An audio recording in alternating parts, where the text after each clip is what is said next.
What's up,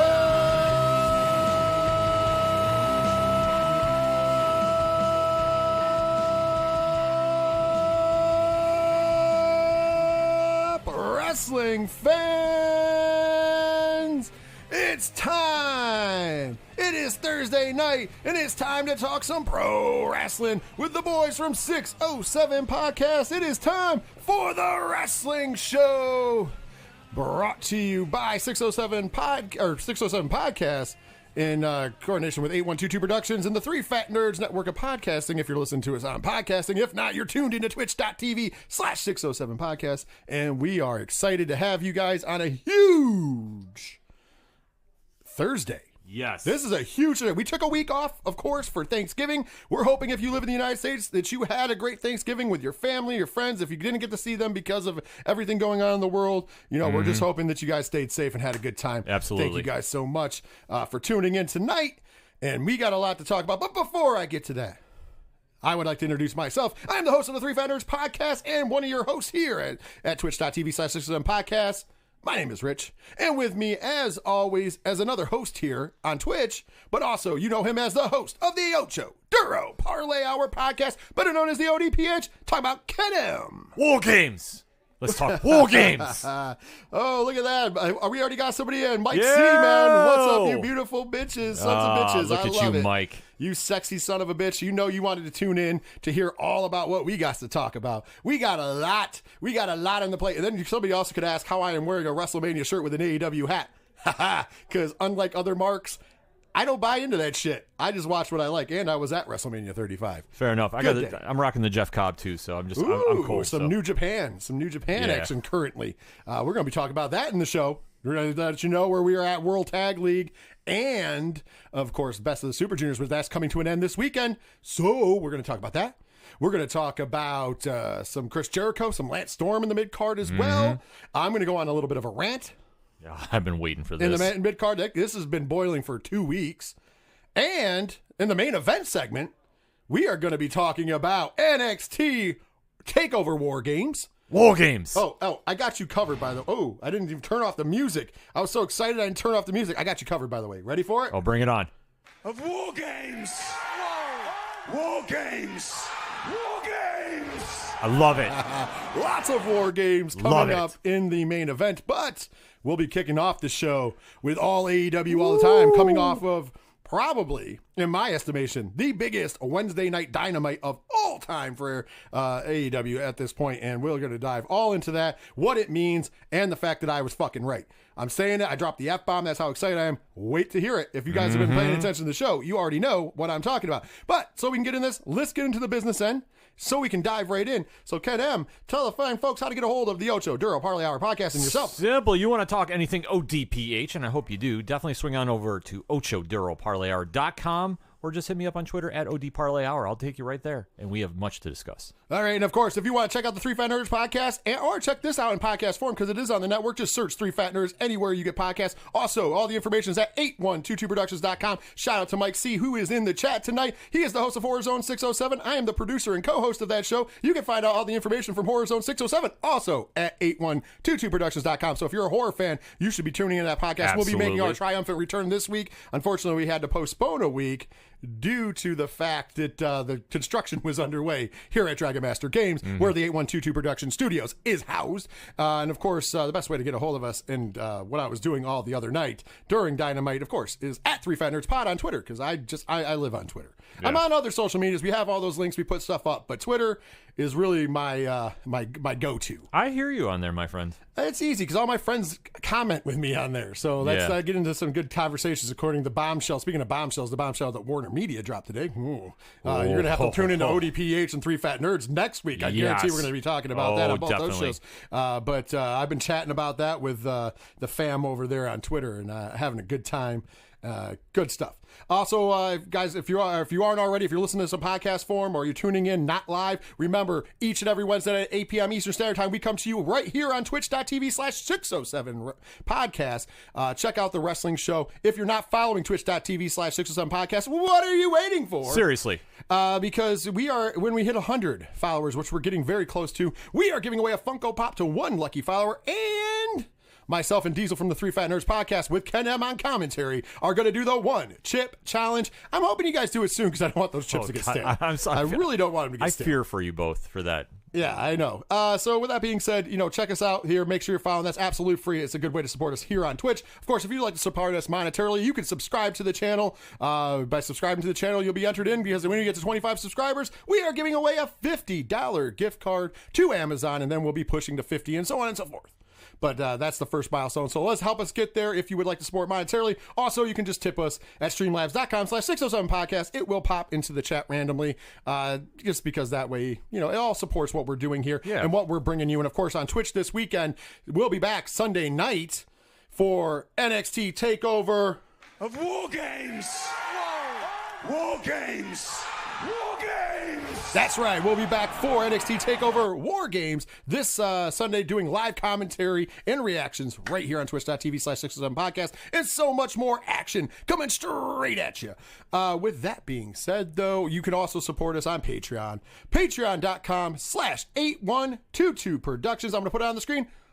Bam! There it is. We have the 2 exclusive shows. We have I Love Movies, which we don't know what we're doing this month, but last month we did Son-in-Law. Epic episode. And of course, Love is Scary with Dr. Derek. Also don't know what he's doing this month, but I can tell you last month he did Food Kinks, and that show is too hot to be anywhere but behind a paywall. That is not just a gimmick. I've already gone out and said it. If you tune in for $1 a month, as little as $1 a month on patreon.com/8122 Productions, get all the benefits. If you tune in and you hear the show and you don't think it is everything we've sold it as, I mean, you might not like it because of what it's about, but you'll understand why it has to be behind a paywall. We'll get you the $1 back. I will personally send you $1 and whatever the tax is in an envelope. It's not a gimmick. I keep telling people, everybody's like, whoa, is Diesel really going there? I would love to talk about what he is saying on this show. I really would. We will get banned from Twitch. Twitch is now getting in that discussion of the 3 podcast providers that have literally told me if I talk about Love is Scary in any detail on my show, I will get kicked off their service. Absolutely. Mike C said the only movie you can possibly do is Thanksgiving 3. Yeah, next year at Thanksgiving time. We were talking about doing it this year, but we really wanted to do Son-in-Law because it really is the greatest. Well, it's the greatest Thanksgiving movie of all time. I mean. So there you go. Those are the ways to support us. I know we have a lot to talk about in the show. That's why I'm kind of rushing through because I would like to jump in because you know what, Ken? You're pointing to your watch, so that can only mean one thing, and that is...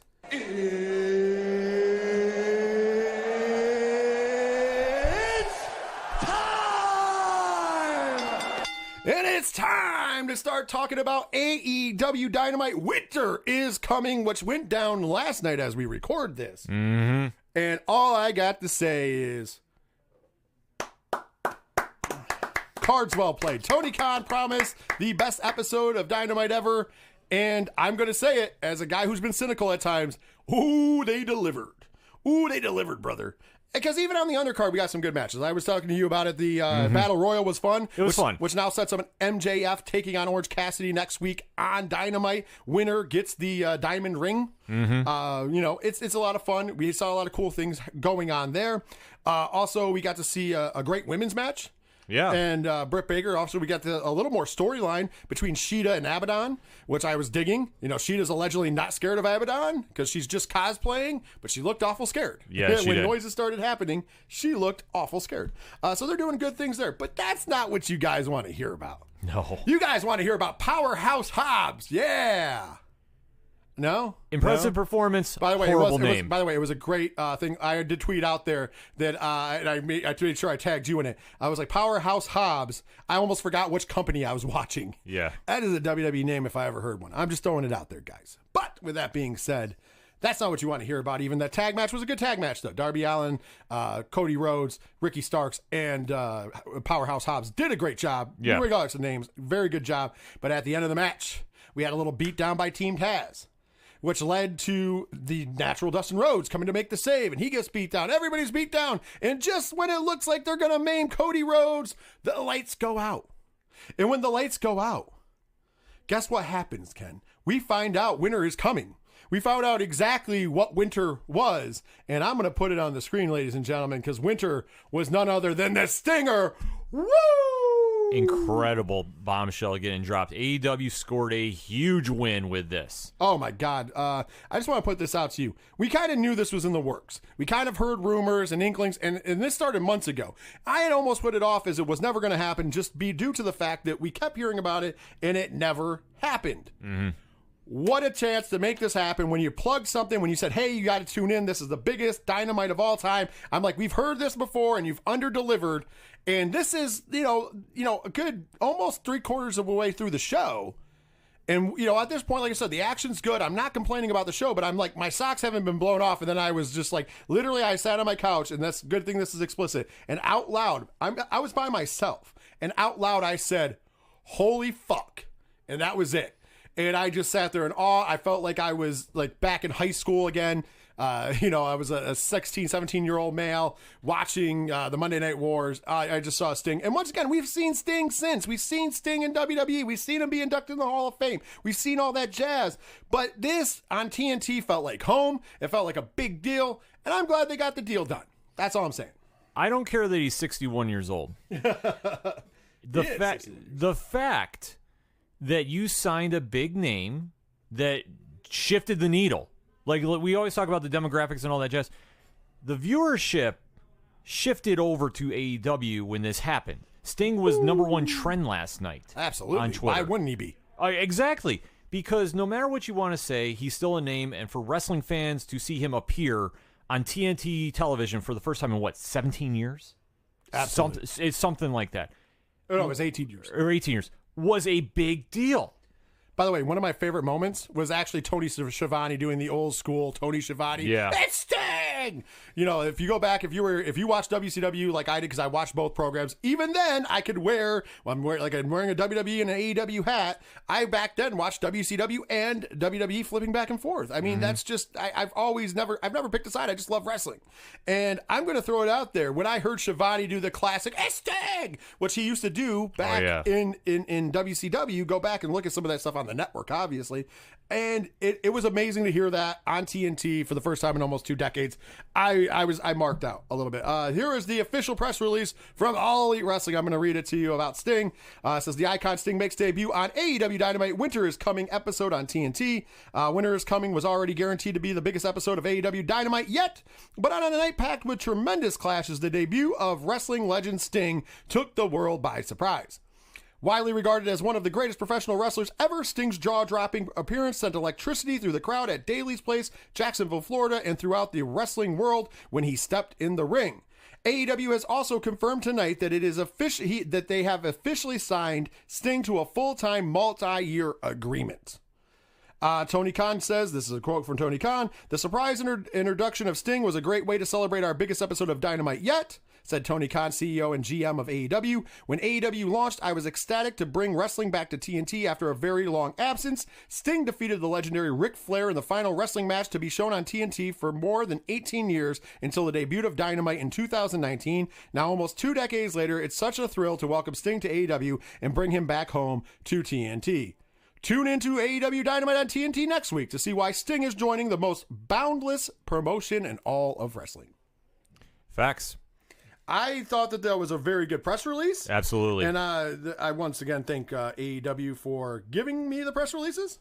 They are very kind in that. And I really did. I thought that was one of the better press releases I've ever been sent by All Elite Wrestling. Very well worded. I have oh, wait a minute. We got Dave playing PJ. Yo! He's playing PJ Tour 2K21, but had to jump in and say yo. What up, and Dave? Drop some flashes. What up, Dave? Thank you for dropping by, brother. But seriously, I know I've gotten on my high horse before and said there is no lineage between WCW and AEW, which there's not, only sharing TNT. But this was worded that way. That was the nice part about it. They mentioned his final match, which was the final wrestling match for 18 years on TNT before AEW. And the fact that he was the franchise of WCW, which means he was the franchise of TNT, in essence, because that's what it was synonymous with in Monday Nitro. So, kudos. Yeah, you this was a perfect win for him because he came out, didn't get any physical action with anybody. He just came out, addressed the fans a little bit, gave a little head nod of I'm here, and we don't know what his purpose is going to be. Do I think he's going to be wrestling full time? No, absolutely not. I think he's going to wrestle a few times, hopefully just a few times. But let's be honest, they didn't sign him just to not wrestle. But I think you're going to see him in a tag match or 6-way or something like that. I don't know if you're going to see him full time. I don't know if he'd be an authority figure, maybe even a mentor to one young Darby Allin. That could be a thing. I don't know. I would love to see him either one, be the commissioner, but be a different kind of commissioner that we haven't seen. The one that come we've kind of seen it before. We're talking Stone Cold circa 2004, 2005, where he just comes out and if he has to lay a hands on somebody, he does. Yeah, something like that. But even just like a little more Sting influence, a little charisma there. Yeah. But the other one I could see, and I was thinking about this. How would this be a complete swerve on everybody? We haven't seen Brody Lee on TV in a while. What if revealed that Sting has actually taken over the Dark Order?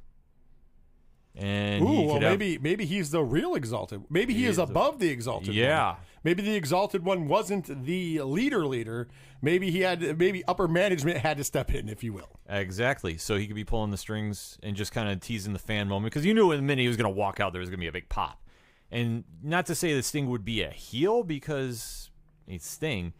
But he's not a heel, motherfucker. Yeah, this would be something that would be a little uncharted water for him. But that way, he doesn't have to wrestle. He has 100 people that can jump in for him and do such. And if he ever wanted to, he's just going to be in a tag match and come in, do 2 moves, and walk out. Absolutely. But we weren't done at Winter is Coming, as I put that graphic back on the screen. We still had a main event that was more or less responsible for almost 1 million people tuning in. And I only say this because they did not announce Sting. So for anybody to say, I'm sure that there was some swing over. If you look at when Sting came out, that segment might have gone higher. But the 913,000 that was the average overall was mostly tuned in because of the promise of the second time meeting and a big time title match for one Kenny Omega as he took on Jon Moxley for the AEW Championship. We've had a lot of controversy coming into this match. We've had a lot of stuff going down. A gentleman agreed that this was going to be a fair fight. Yeah. Both men said that they weren't going to do crazy stuff to each other, etc., etc. However, and I'm going to be honest, I'm going to walk you through my moments and coming into the end of this match, because I think, and Ken knows because I was sending him messages. When it was a decent match, the whole match. It was a good match. It was a good match. But we're coming into the finish when Omega took the German suplex into the heater in the floor on the floor. And all the refs came down, and Don Callis left the commentating position and came, and everybody's checking on Kenny. I'm like, please do not end this in stoppage. I even sent you that message. Yeah, I'm like, you did. Do not stop this in stoppage. This is not the time. I almost tweeted out earlier in the night, and I should have. I kind of kicked myself in the ass for this one. I should have tweeted out what I wanted to, which was, Omega has to win this match, because if they don't pull the trigger now, then you can never pull the trigger. And the reason why is the fans want it now, and they've wanted it for over a year. And if you make people wait too long, what happens is the pop diminishes. We've seen it time and time again. We saw it most importantly in TNA with Samoa Joe. Yeah. Way back for everybody who was around back in the original TNA run, Samoa Joe, they waited and waited and waited and waited to make him champion. And then when they did, there was no pop. There was no pop because everybody didn't care anymore. So the longer you wait, it can hurt. There's a window. It's a fine line. There's a window, and this is coming from working in the wrestling business. There's a window where you can crescendo a pop. You can build it up until you get to the crescendo, and you want to take it a little further into the crescendo because you want to lead them on. But there's a point where the crowd gets so hot that all of a sudden will start to come down again. And no matter what you do, no matter how much the person is liked. And I really felt like this was the moment for Omega. And so when I saw it, and I was like, oh shit, they're going to stop the match. I'm like, no. Like, this is going to be bad. It's a bad ending. It's a bad finish. It's a bad everything. Even, I don't care if they have somebody in the back that's going to make a debut to try to save this, is bad.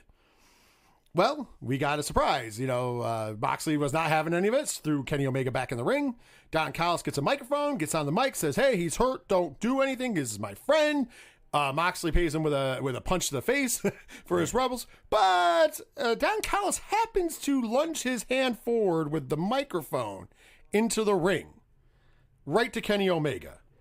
And Omega turns around, and when Moxley finally turns around, and the referee, of course, is paying attention to Don Callis, who's now down, Omega hits him square in the head with the microphone. Now, my one judgment was he hit him with the padded side of the mic, and of course, it busted open Moxley. So I was kind of like, come on, guys, we should have not done the padded side, but whatever. That's not the important part. Now, at that point, this is to get the ultimate heel heat for Omega. And this is one of the failures, but one of the positives for me. And I don't think it's a failure for the company. It's a failure for them to get over what they wanted to get over, but it's not a failure. Does that make sense? Yeah, it makes sense. Because they wanted everybody to boo Omega, and instead, as soon as he launches into the most vicious V-triggers we've ever seen, 5 of them to be exact, the crowd keeps chanting, Kenny, Kenny, Kenny. They're ready. They want it. He loads them up. One winged angel. Nobody kicks out of it. It ain't going to be any different from Jon Moxley. And now here it is. And new AEW champion, the cleaner, and I feel comfortable saying that now. Yeah, fully. Kenny Omega is finally the AEW champion, finally taking his spot on the throne. Guess what, though? That wasn't it. No. Because Don Callis is back up. He raises Kenny's hand. Kenny raises the belt. And then they get the hell out of there. And as they walk through the back, you see Tony Khan going, what the hell? You see a bunch of wrestlers lying in the back going, Kenny, what are you doing? What was that? What was that bullshit? What are you doing, Kenny? Blah, blah, blah. And they walk right by everybody, don't care, don't sell. And of course, why did it have to be Alex Marvez, by the way? Why? But, he ambushes them like that wasn't set up right before they get into an SUV. Kenny doesn't say anything. He gets in the SUV with the belt. Don Callis turns around and simply says, if you want to know what happened here, tune in on Tuesday, and gets in the car. To which I will say this, Tony Schiavone has one of the greatest calls of all time, because Tony Schiavone goes, Tuesday? Dynamite's on Wednesday. Why Tuesday? And we go to black. Mm-hmm. Perfect. Of course, we're talking Tuesday because Tuesday is the night that Impact Wrestling does their show.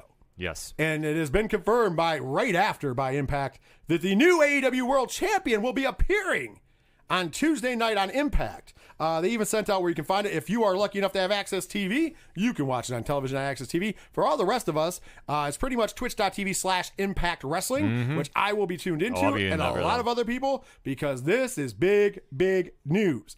This, by the way, leads me to my follow-up point. Well, before I get to that, how did you feel about everything? Before I get to my pat myself on the Batmobile. One, brilliant ending.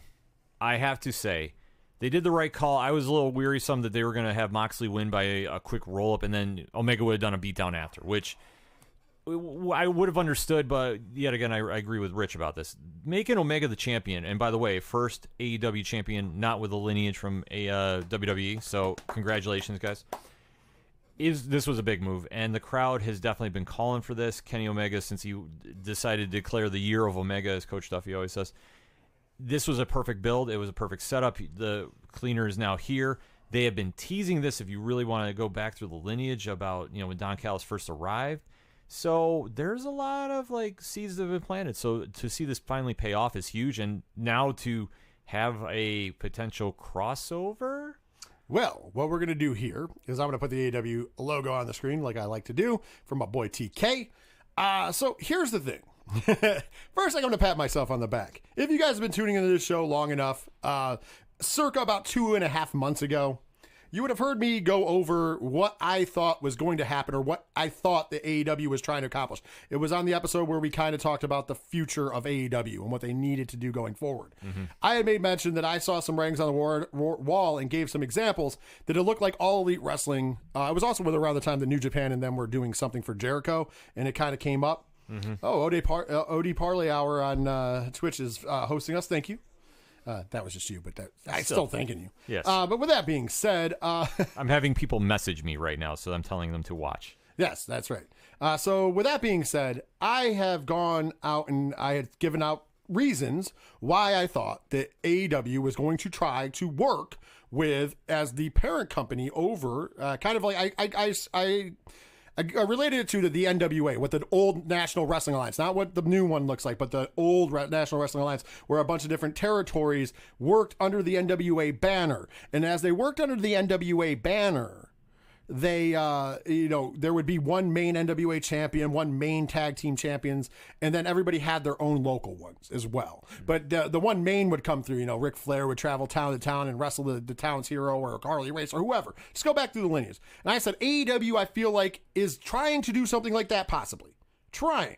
I didn't know how far it was going to go. I didn't know that there were dealings. I just knew that there was some writing on the wall. There were some things being said where it looked like Impact was interested. It looked like New Japan was somewhat interested in a feeder kind of situation to get a bigger audience in the States, because worldwide they are the number 2 behind WWE. So it's not like they need the rub from AEW worldwide. But AEW could use the rub worldwide from New Japan as well. And I was like, that's like kind of a feeder. I don't ever think that they would have been under the AEW banner. It would just kind of be an adjacent deal. And of course, Ring of Honor was always on the fence. I was like, maybe because of Marty, but now Marty is AWOL. Yeah, whatever's going on there. To be said, we don't know. So anyways, when I said this, I was told by certain people who do wrestling podcasts and shows and just fans in general that I was crazy.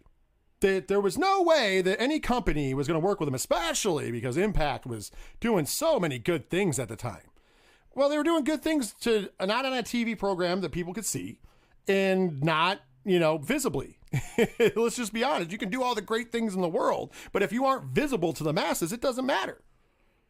And that's what it is. And that was my whole point, but I was told I was crazy. Fast forward the 2 months and some change later, here we are.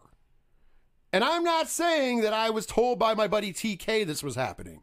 This is very more organic than that. But I knew that with the fact that the first time we saw Don Callis was about 2 months ago. The first time we saw because Don Callis was a part of that Jericho package. Yep. Even before he started coming out calling Omega matches, which he has called the last 3 Kenny Omega matches. Big matches, I should say. So they kind of planted the seeds, but kind of made it so you didn't think anything of him. That was on purpose. Now we're finding out where we're going. Now there is definitely a deal. It is announced today by the Young Bucks that there's a partnership. Tony Khan has also confirmed there's a partnership. Now, I am kind of upset that they did that on a whole kayfabe level, and I'm not saying the wrestling fans didn't already know. Take a step back from this. Just hear me out here. They should have just let it be. Wrestling fans already knew there was a partnership if you're showing up. Yeah. People aren't stupid. But if you would have let it be, you could have just built the storyline. The Young Bucks statement should have been, we can't believe this happened. Tony Khan's statement was like, wow, I need to seek out criminal things because in an injunction for the bell, they should have played up the storyline. Because I feel what you're going to find out is going to happen. And this is me saying if I was booking this and how I would book it, I think that that's where they're going. I could be wrong. How I book this is when he shows up on Impact, which he is this Tuesday, which by the way, the card for Impact on Tuesday looks really bad. Yeah. Like if you're going to have all the eyes, because I guarantee that they're going to have the most eyes on their product, almost 1 million, if not 1 million, because there's nothing to run against it. And people want to know what the storyline is. So they're going to have a lot of people tuning in. Mm-hmm. And I think that they should have came up with a better card. I'm just saying, maybe they'll change it. No, you're right. But what we're going to find out when Don Callis and Omega hit the ring, I guarantee, is that he's going to do the heel thing. He's going to say, listen, you guys didn't believe in me. You guys didn't let me be Kenny Omega. You guys, whatever. But you built this company off my back. You built this company because I'm the bout machine. You built this company because I'm the 7-star man. Like, this is why this company exists. And you guys didn't give me what I deserve. So now I've taken it. And because he did. He cheated in a way. No, he did. No, he did. So now I've taken it. And now I got a group of people who want me around. So now we're going to do things my way because I have an army, talking about Impact, behind me. I would say that I'm not going to be on an AEW this week, but he's showing up. Yeah, he's going to be there. And no, but I would have him say he's not. Yeah, but. And then jump Moxley. How you end it is Moxley comes out, talks smack, you get jumped. The locker room tries to help Moxley, and then the Impact guys hit the ring. And you just have full-on beatdown. If you're smart, this is what I would book. You're full-on beatdown. AEW guys do not go over. Just beat down by the Impact Wrestling guys. I tear up the ring skirt, tear up things that have AEW on them, spit on them, make sure it looks like a war. NWO, Nexus style, whatever you want to call it. Mm-hmm. Smart book in there. Just do that, and then you're set. Now you've set the war in motion. Now, the outlier that I wanted to point out is the Young Bucks. And here's how I feel like the Young Bucks play in it. I don't think it's going to happen on Wednesday. They can pull it early. But eventually you're going to find out the Young Bucks are in with Omega. Because remember, when Omega and Page lost the tag titles, and that whole weird conversation going to the car. I'll tell you later. Yeah, remember that? I got something. There's something big going on. It's bigger than all of us. We can whatever. We can be kings again. Bah, bah, bah, bah, bah. I'll tell you. Get in the car. We'll talk about it. And we were all like, what the hell is going on? And never mentioned again. Never was mentioned again. Which, by the way, I thought was dumb at the time. But now I'm going, whoo, the seeds. And that's where you're going to find out the decision to go to Impact and get them on board and the Elite to take over. So they put the Elite in All Elite Wrestling, and that's where they're going. We're going to take back the company we built. And, of course, who's going to be the knight in white armor? It ain't going to be Jon Moxley. No. I'm sorry if that disappoints anybody. It's going to be one man named Cody Rhodes. All the pyro. And I'll tell you what, I even know I'm going to book this out long term because I think that what you do is you build All Out. At All Out, before that, you let Don Callis, who would probably be the manager of Kenny Omega, and he's a great talker, say, you know what, Cody, you run your mouth a lot. You can't beat Omega. Nobody beats Kenny Omega. So we'll tell you what, we'll waive the fact that you can't get a title shot. We'll give you one shot at All Out. One shot. But just to know, you're going to lose. It's going to be your only shot. And once again, it's going to be taken away from you. You're going to cry like a little girl again because it's over. You've wasted it again. And then I would have Cody win by like a small package. Like the 1, 2, 3, and like the Young Bucks try to get in, and or they think the match is over because he goes for the one-winged angel and he rolls it into something, and then the Young Bucks try to get in, but the 3's already happened, and you have the feel-good moment. That's how I would book it.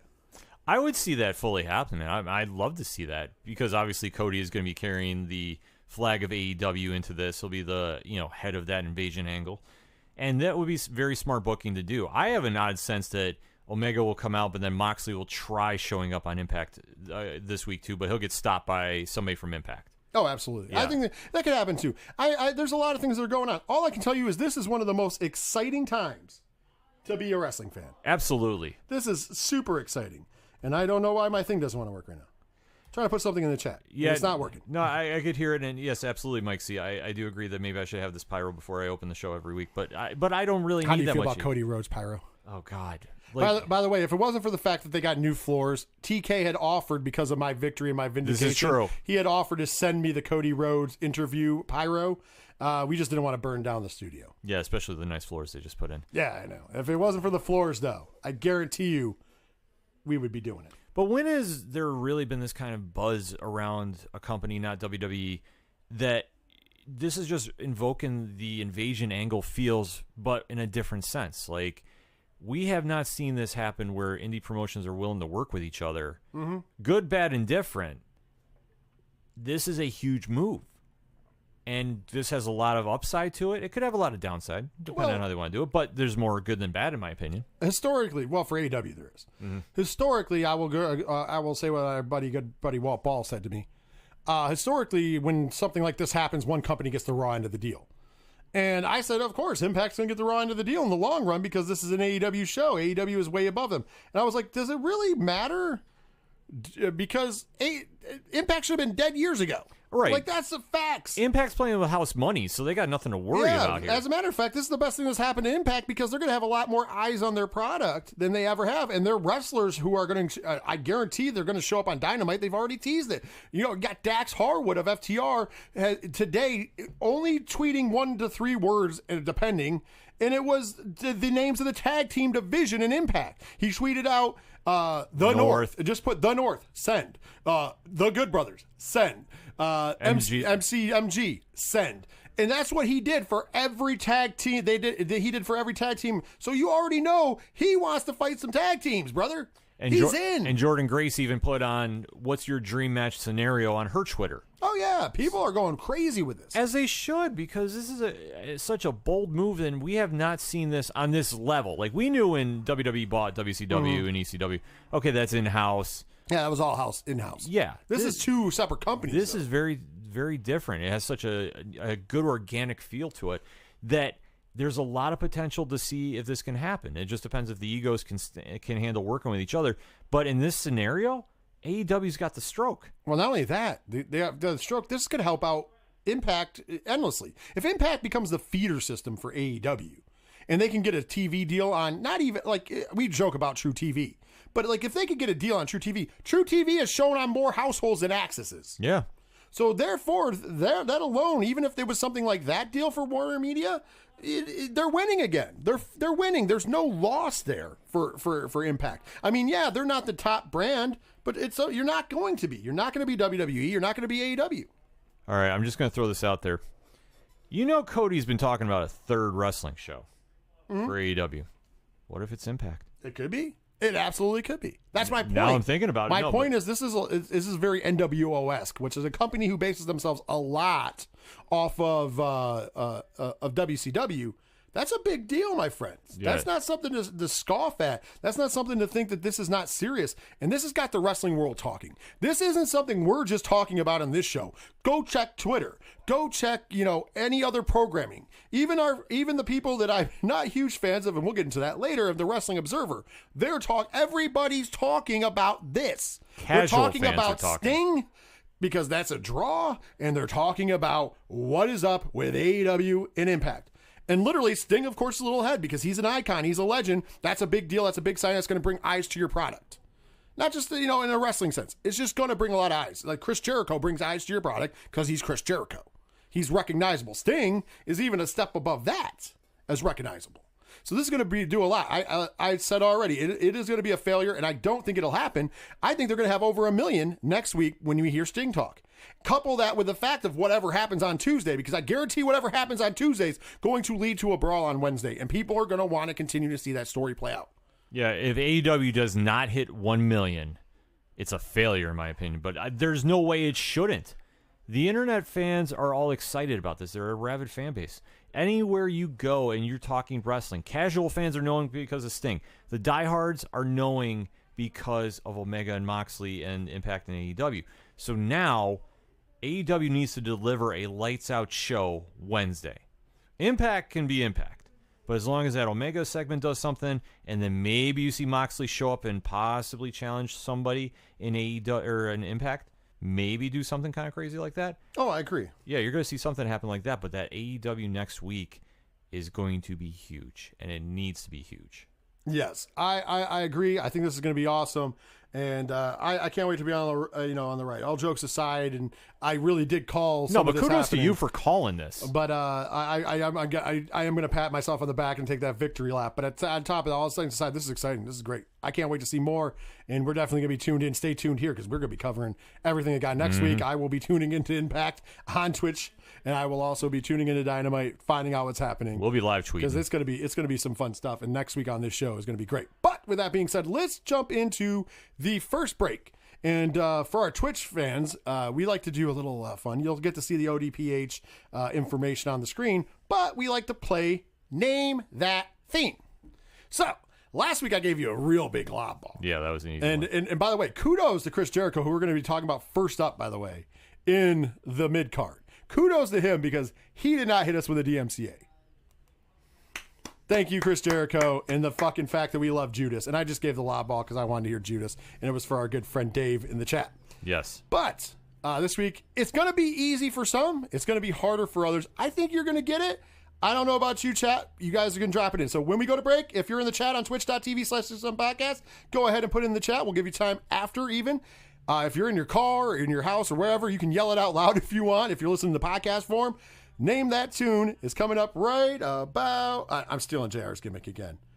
Now.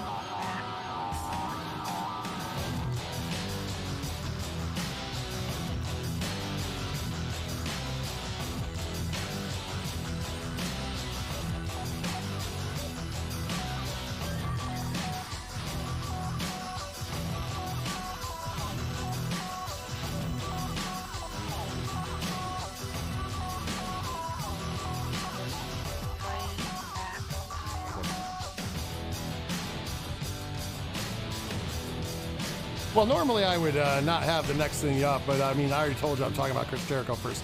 Well, we're back from break. So, Mike C in the chat, you absolutely got this correct.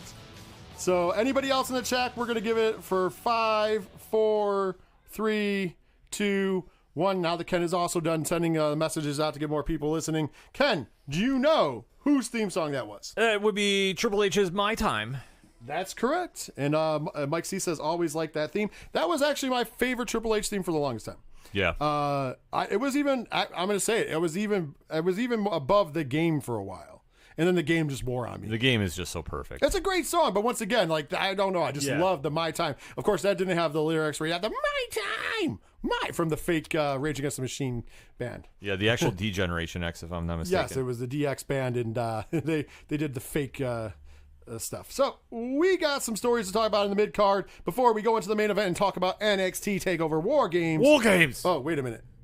It's like I didn't do this. Of War Games. Wait a minute. War Games. More time? War Games. That's right, War Games. But before then, I said we're going to talk about Chris Jericho. Chris Jericho was on Keeping It 100 with Conan again. He's been making a regular appearances on Keeping It 100. He's been there a lot. Which is fine, because I did Keeping It 100. I mean, disco is a mark, but but he's always fun to see people put him in his place. And Chris Jericho was on there, and Jericho had this to say. This is exact quotes from Chris Jericho. Everything isn't always good. We have a lot of details slip through the cracks. We still have quite a few times when very similar angles happen right after one another. Example of that was a few weeks ago when the big question was, will MJF join the Inner Circle? We had this big long thing about whether or not MJF was going to join. I think it was a town hall. That's where Bischoff was there asking questions. And as soon as we were done, we went to like a package where Taz was asking Will Hobbs if he's going to join Taz's team.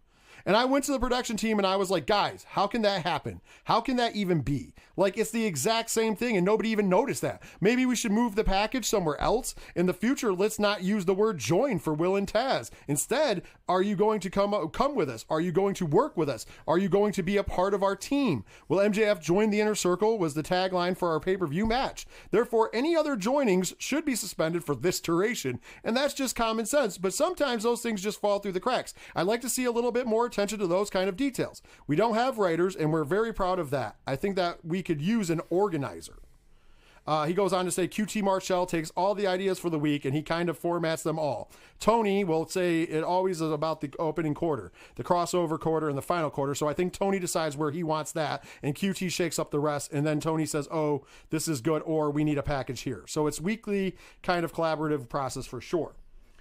Oh, yeah. By the way, 30 and Nerdy, subscribe, tier 1. What up, Tyler? Oh, wait a minute. You get a little present for that, my friend. You ready? Hit the music.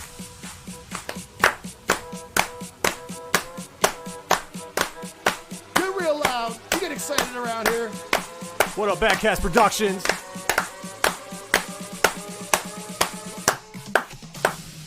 Go! Thank you. Thank you so much to our friends 30 and Nerdy. Checking in, checking out. You missed all the AEW talk a minute ago. Yeah, you're going to have to recap on that. I know you're big AEW guys, so. It was a good time, though. A good time was had by all. But for Chris Jericho, I mean, he's not wrong. Yeah. I mean, I famously always like to play this segment. I mean, you're not wrong, but you didn't have to say it. But I think he did have to say it. Lord. That's the difference here. And you could say that it's spoiled grapes and he's being a spoiled brat and going, oh, well, my segment is more important or whatever. But that's not the case. No, that's not the case here. That is not the case at all. What he is saying is that fans tend to get lost if things are the same. For better or for worse, WWE has been very good about always separating, using different words. They get made fun of that sometimes, but that's the reason why, so you're not stepping on other people's things. And that's where Jericho comes from, that world. But it's true. If so I'm confused now. Ken, are you joining the Inner Circle, or is Will Hobbs joining the Inner Circle, or is MJF? Because that's what happens. People get it cross-wired in their head. Is MJF going with Taz? What's going on? I'm confused. And that's what happens, because when you see that all together, you can get confused and go, wait a minute. I thought that MJF was going with Inner Circle. What's this about? That's what it is. But he also said something I thought was very interesting, though. He said, okay, we don't have writers. We're very proud of that. Okay, do you? But you need an organizer.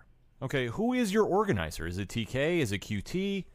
And maybe you should get more than one organizer to kind of help with the load. I'm not saying you need writers. I mean, obviously, we've talked on the show before about this. I think writers would help. But if you're not going to go that route, you need to get like 3 to 5 people organized together, get everybody on the same page, and go from there. I also want to point out, we got a new emote. thanks to 30 and Nerdy is stuff. So thank you, 30 and Nerdy, for your gift. You gifted the gift of an emote. Appreciate that, brother. Yeah, Jericho, he's been looking, wear and tear here a little bit, but I will applaud him that he's trying to do the best for this company, and he's really trying to offer his ideas, which I'm hoping Tony Khan and everybody's listening to, because he's giving a lot of knowledge, and the shows have been getting better. I know, absolutely. I know we've been super critical about him, but we're fans, and we want to see the best of him. And like I said, they've been getting very good. I'm very happy with where the product is going currently. Yes. Currently, I'm happy with it. And I can't stress that enough. And it's things like this that you have to keep in mind, because it's things like this could change overnight if you don't pay attention. This is not something that stays forever if you're not paying attention. And I think that's what Chris Jericho is trying to put through, is that the attention to details needs to be had. Yeah, well, it's just like any business. You really want to make sure your product's the best it can possibly be. And obviously, AEW is still in their growing pains to a degree, and especially without writers, they really need to be sharp about that communication between, talent and storylines. And the more they're going to get more people involved, especially how we talked about the partnership with Impact, they're going to have a lot more people with some influence and some voices to help guide them. And I just hope they're very receptive to it. They don't want to be like, well, we're AEW, we don't want to hear this. I think it'd be smart to take all the knowledge you're going to get from like a Don Callis and a Scott D'Amore and really utilize it.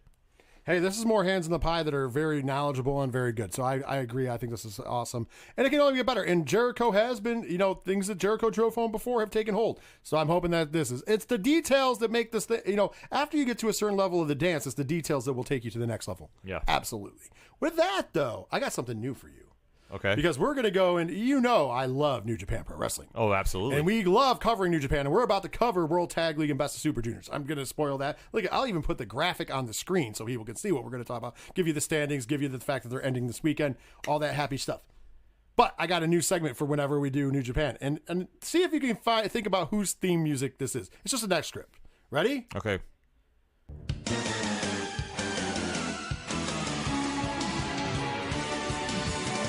That is the new Japan. We're going to talk about New Japan Alert. Do you know whose music that is? I want to say it's Naito. No. That is the legendary Jushin Thunder Liger's music. The opening. Just the opening part. I just wanted to give a shout out. And I wanted to have a little thing because we do love talking about New Japan. And speaking of which, let's fill you guys in. We were off last week, so we didn't talk about it last week. We're just going to kind of give you the standings. If you want to check it out, and I always tell people, if you want some really good wrestling action, right now is the time. We're going into Wrestle Kingdom on January 4th and 5th. This is the time to tune in to New Japan Pro Wrestling. I promise you that much. Here is what we got going on. Ready?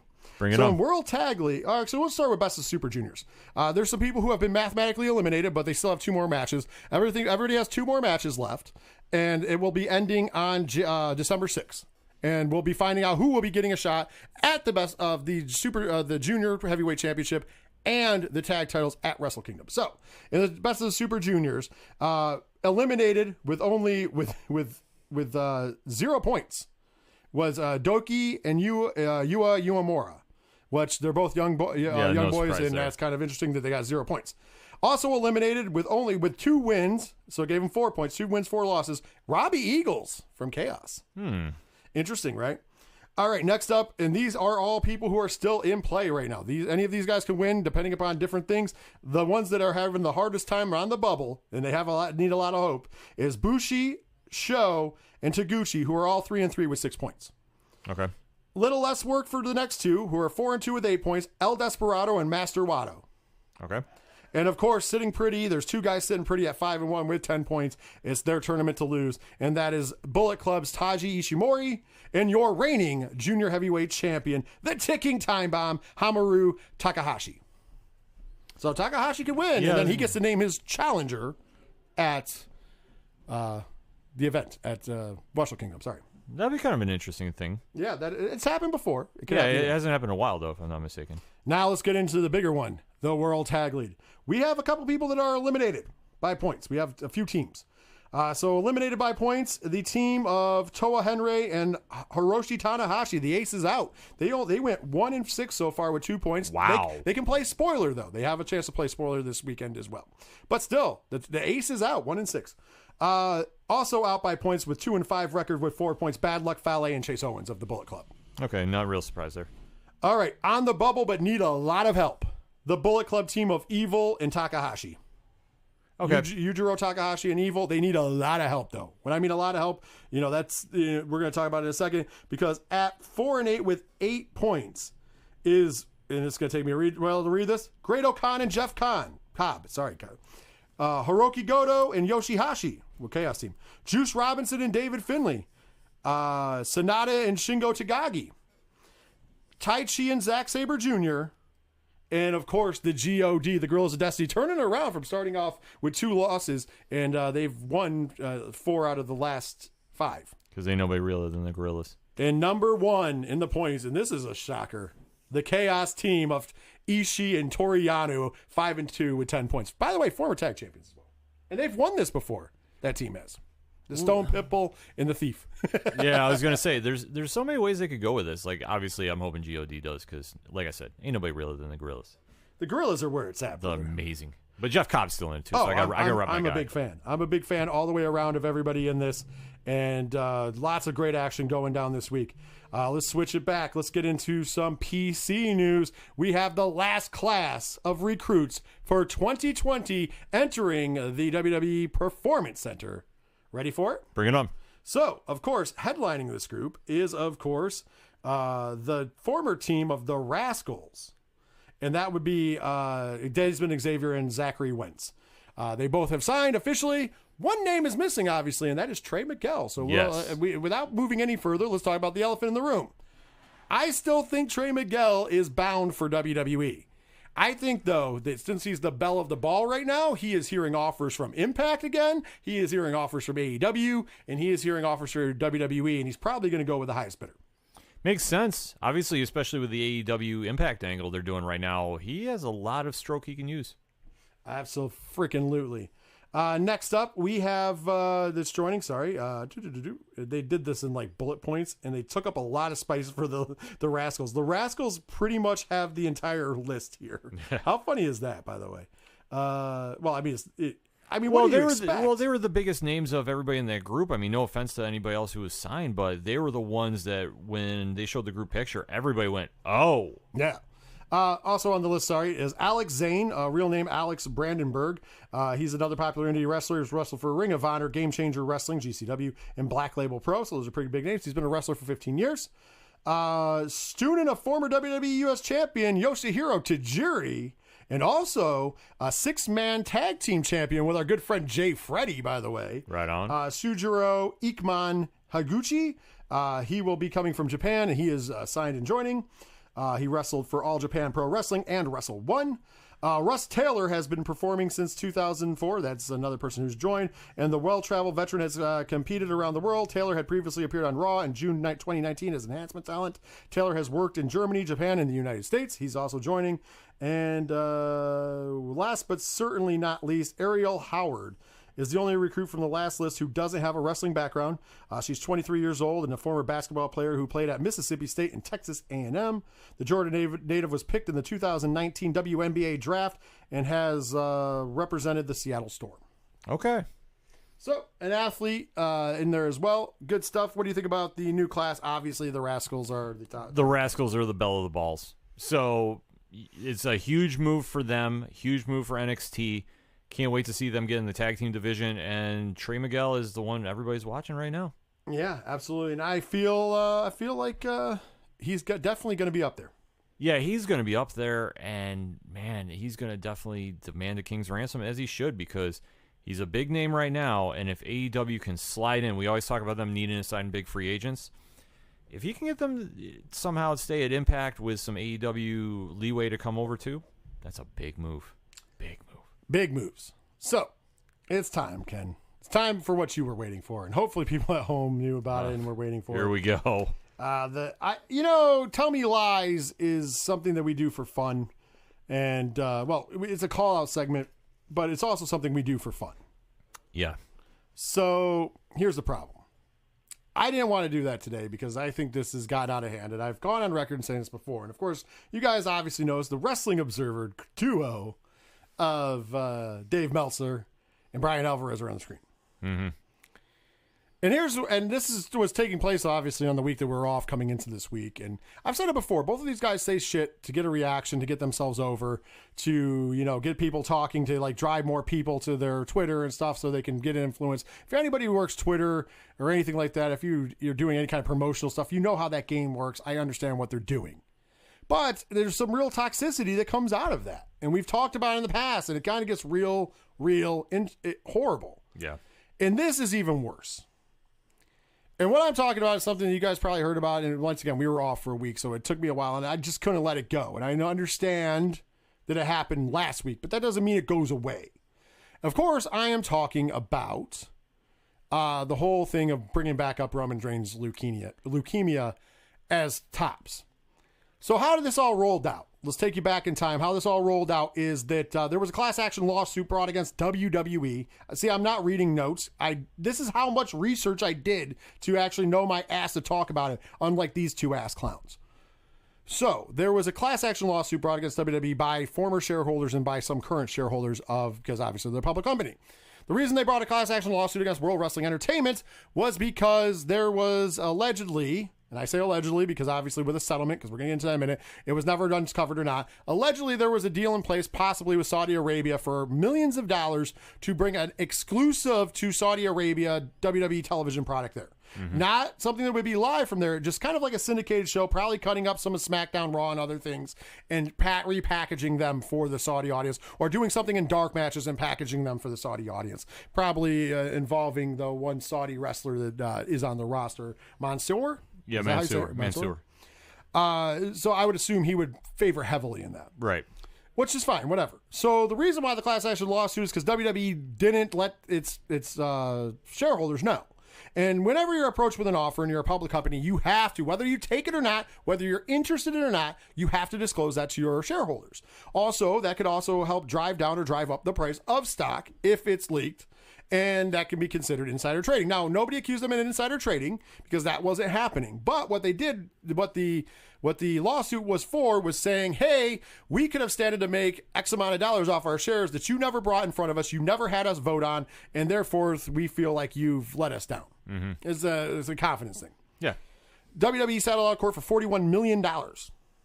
So that will be dispersed amongst the shareholders, which I do believe it was over 100. So do the math, whatever. Like, I'm not going to break down whatever. Yeah, that's not the important. That's not the important part.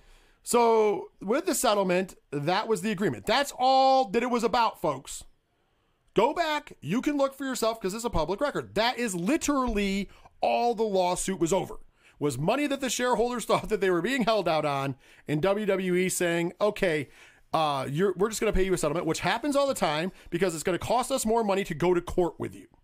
That's all it is, by the way. Mm-hmm. That is not even an admission of guilt. That's why the settlement does no admissions of guilt. Why? Because during settlements, it means you could just be paying because it could cost you more. Because think about it, legal fees could have been over $100 million, easy. And they were suing for a few $100 million. So if you're like, well, I'm going to pay $150 million just going to court, I might as well just give them $41 million and I save $150 million even if I win the case. Yeah. See, that's how that works. Just throwing it out there. And I'm not defending WWE. I don't really know where they stand because other than the accusations in the settlement, nothing else is a public record because they didn't have to sit there. Well, Dave Meltzer got in his high horse and he declared that everybody owed him an apology that questioned him because obviously him and Hugo Savinovich were right about that fucking plane incident. Where in the hell does a class action lawsuit against WWE for withholding money from shareholders, or the offer of money, I should say, from shareholders? I might be saying this wrong because I'm getting worked up. How does that have anything to do with a bullshit plane thing? Now, mind you, this plane ride in question, nobody has ever said anything. The Good Brothers teased that they were going to say something, never said anything. Brody Lee never has said anything about it, except for it sucked to be stuck there. But all of them have said that the official report of mechanical error is all they know. Now, mind you, though, both of those conglomerates, well, Carl Anderson and Luke Harper, or Brody Lee, sorry, have an axe to grind and have grinded the fuck out of an axe against WWE. So why wouldn't they talk about that? Exactly. Why? So, Uncle Dave, where does this come from? I don't understand where you need an apology. So that would have been a tell me lies, by the way. That was going to be Tell Me Lies. That's a fun one where I'm like, where do you draw this fake conclusion? Well, it got worse because people started calling him out and said, well, okay, we'll give you an apology as soon as you apologize for the Peyton Royce situation and for the Roman Reigns leukemia situation. He goes on to say that he apologized for Peyton Royce, which he didn't. He kind of, whatever, after she bitch slapped him, he kind of, it was a misunderstanding. He didn't apologize. He just claimed it as a misunderstanding. Secondly, he then triple, quadrupled, cinquentoed, or whatever you want to call it, down on the Roman Reigns thing. Well, I talked to doctors, and doctors said that they wouldn't have prescribed the pills that he was on. The doctors I talked to.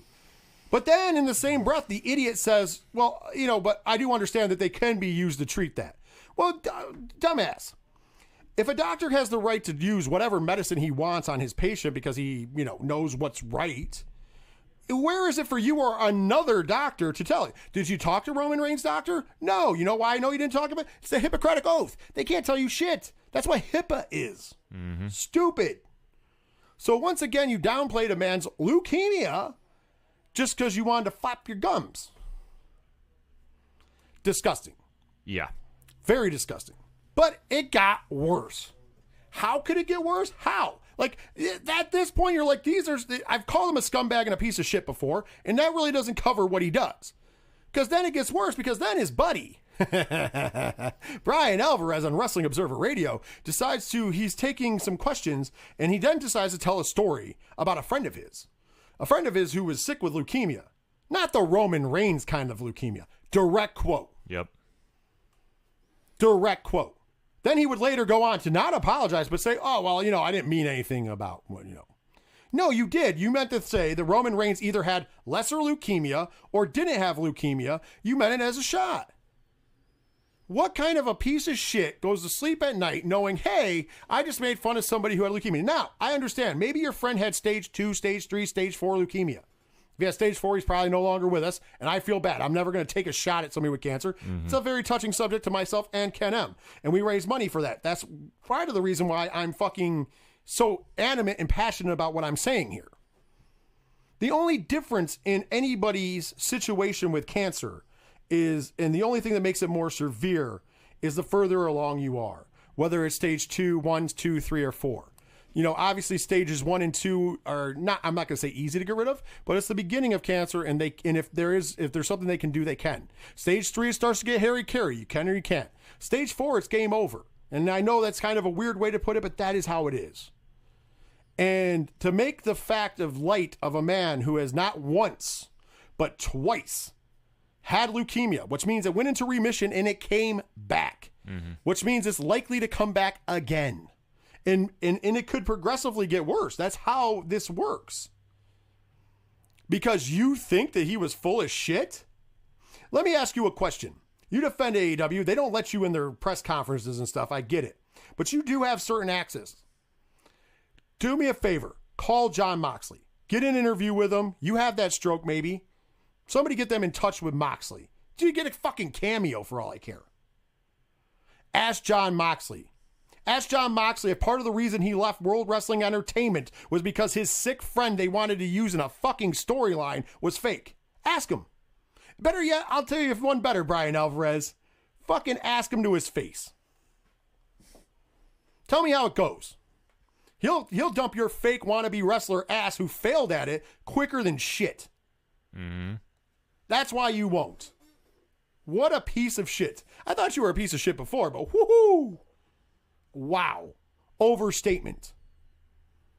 I don't even want you to fucking at me. I don't give a fuck. I know from people that you are well aware of what I say. That you hear it. You don't like it and you don't respond because I'm not lying. I'm not lying again.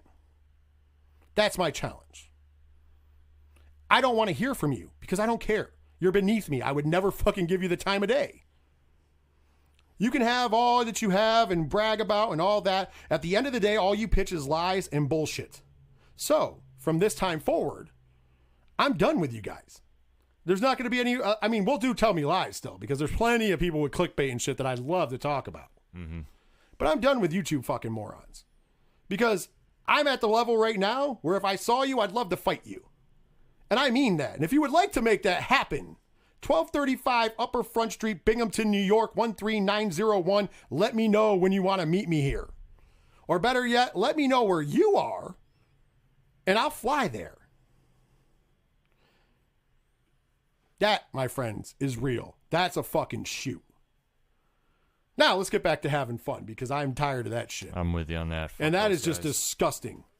And that's been brewing in me for 2 weeks. Both myself and Ken, and this is not a big secret because we've done, we did live stream it's for the very Cure. public knowledge that we both of our fathers have died from cancer. My sister died from cancer. I've had friends and other family members who have died from cancer. I am sorry if I get a little more offended when 2 jack-offs are calling somebody out who has cancer, it's just in remission, and calling it out like it was fake for a storyline. Once again, if you want the news scoop, idiots, use whatever connections you can with your friends who only treat you like friends when you're writing about them. They don't pay you and they don't anything else, so you just look like fucking marks. Yeah, because you weren't even in on the Impact story. You were more surprised than anybody, stupid. I saw that coming a mile away. You know why you didn't see it? Because neither of you are fucking shit. That's why. At the end of the day, guys, very publicly, it's bullshit. And if that's true that you had a friend who had serious cancer and you're still making these statements, wow. That makes me really question you as a human being and as a man above all. That is the saddest shit that I've ever had to say. I should never have to come out here and come at somebody for that. But here we are once again. And like I said, it was fun and games when you guys were lying. It's fun and games when you make shit up. It's fun and games and that. But when you talk about somebody who's threatening their life, like I said, do me a favor, because I know you aren't going to respond. I know you're not going to say anything, but do me one favor. Hit up. Thanks, Mike C. Mike C says he's on his way to the studio. Give me a hug. That's all we need to get him out of quarantine is me getting upset. Damn, I would have done it sooner, Mike. But on a serious note, I'm just saying, ask Jon Moxley, please. And do me a favor, do it to his face. Please. Please. I beg you. I fucking beg you on everything I have. Ask Jon Moxley. Ask Jon Moxley why he turned down millions of dollars from World Wrestling Entertainment if it was all fake. Am I wrong?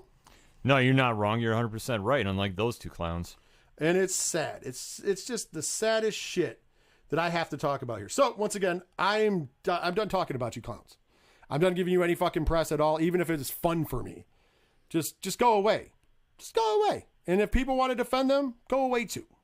Because there is no defending you have no ground to stand on to defend them. Don't at me with that shit of, oh, man, you got to misunderstood them. No, I very much understood him when he said, not the Roman Reigns leukemia and the way he said it. If you want, the audio's out there. It's not like the audio isn't. And we got a lot of good friends who fucking threw the audio all over and questioned him and got in a fight with him. But, well, I mean, you misunderstood what I was saying. No, nobody misunderstood. There was no misinterpretation of that. Should never have been said in the first place. So with that being said, fuck off. We're going to take a break. I'm going to come down. I'm going to calm down for a second because I'm going to get amped right back up. Trust me, it's going to be a short one, 30 seconds. We're going to play you some Tom Jolu. Support him on Spotify, YouTube Music, and Bandcamp. He's amazing. Song is called Sideshow. Usually here in the beginning of the show, we played something a little different from him today, but make sure you support him because he's fucking awesome. Yeah. Unlike those 2 ass clowns, he's a fucking amazing man. With that being said, we're going to take that. I'm going to calm it down to having a good time because when we come back, it's the main event. And it's time to talk about NXT War Games. And I got to get my info up there too for you guys, just so you know. My info.